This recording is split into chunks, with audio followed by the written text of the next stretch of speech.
Humiga na siya sa kanyang kama at dahan-dahan niyang niluluwagan ang kanyang korbata. Habang tinitingnan niya ang system window, may nakasulat dito na ang antas na 20, ang bonus ay maaaring maganda. Sinasabi niya, nang tumaas ang kanyang antas sa 20 sa B-rank na kuweba. May isang bagong bonus ang nagpapakita, ngunit siya ay abala sa pakikipaglaban at isang labanan, hindi pa niya ito nasuri. Ngayon, heto na ito. Pagpindot niya dito ay may lumabas na simbolo at ito ay isang compatibility system. Tinatanong niya pa kung makakakuha siya ng mga bonus sa tuwing maaabot niya ang round number na antas. Nakalagay sa system na ito ay isang notice at naabot ang antas 20. Makakatanggap siya ng mga bonus sa compatibility system. Pinindot niya ito at may lumabas na notification na ang unang bonus ay pag-apply ng God Selection version upgrade sa isa sa kanyang kasalukuyang pag-aaring kasanayan.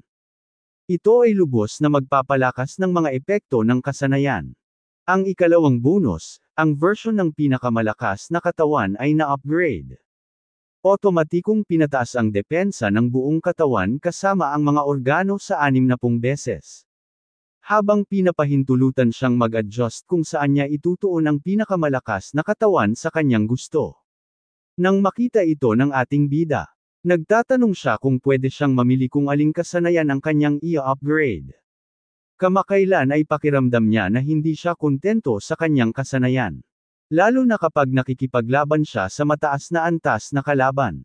Hilig niyang lumaban. Bahagya siyang nakangiti na pinagmamasdan ito.